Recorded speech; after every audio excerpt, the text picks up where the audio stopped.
ga yau sai kika yi shiru. Mai gida ya akari kake kicin da azumi. Ke dai bari kawai daga likita ana na fito. Ya ce in nemi ruwan shayi a sa har madara, har da bota inda hali a fasa min har kwai.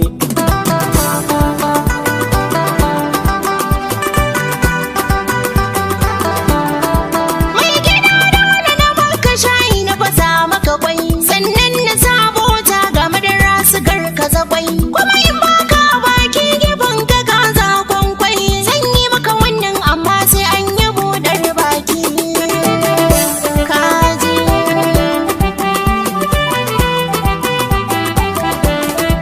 Kin ga duba takardar na in ki gani ki karanta. Likita yayi rubutu kan ji ko wata cuta, da ya ganshi jikina ya ce na dan sha azumi. Kin ga olsa, typhoid da corona ta gari, sannan ga yunwa, hanta da ebola ki gani, ga lasa biyu pneumonia duka za ki gani. Kin ji hujjoji na da zai sa na sha azumi.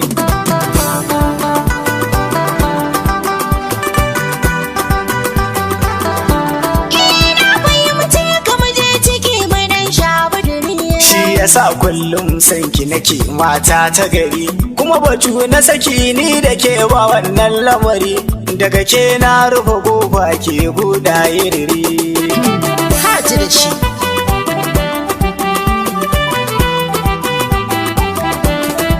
Wai kina ta ina ne har yanzu ni na ji shiru.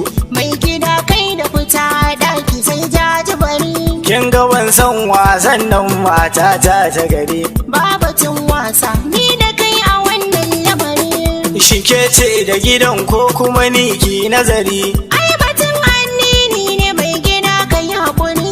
Na ji daɗi da ki gane dukkanin al'amarin.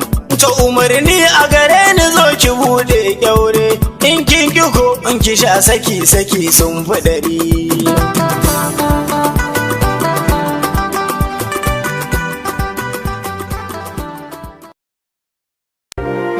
Sarauniya TV, tashar al'umma.